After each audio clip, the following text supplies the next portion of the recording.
Kamarudin Simanjuntak yang namanya sempat populer saat mendampingi kasus kematian Brigadir Nofriansyah Yosua Huta Barat atau Brigadir J, kini ditetapkan sebagai tersangka.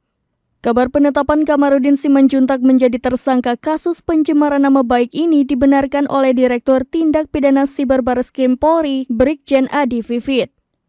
Kasus ini bermula dari laporan yang dilayangkan Direktur Utama PT Taspen Antonius Nicholas Stepanus Kosasih ke Polres Metro Jakarta Pusat pada 5 September 2022.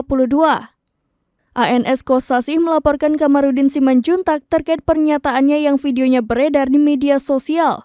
Dalam video itu, Kamarudin Simanjuntak menyebut adanya dana 300 triliun rupiah yang dipersiapkan untuk modal kampanye seorang capres di Pilpres 2024. Pasca ditetapkan sebagai tersangka, Kamarudin Simanjuntak sedianya akan diperiksa di Bareskrim Polri pada hari ini, Kamis 10 Agustus 2023. Namun ia mengatakan Kamarudin mengajukan surat permohonan penundaan pemeriksaan hingga Senin 14 Agustus 2023 mendatang. Kamarudin Simanjuntak memberikan tanggapan soal penetapan dirinya sebagai tersangka kasus pencemaran nama baik. Dikatakan Kamarudin, penetapan tersangka terhadap dirinya berkaitan dengan kasus-kasus penelantaran istri Dirut PT Taspen. Kamarudin menjadi kuasa hukum dari istri Dirut PT Taspen, Rina Lawi.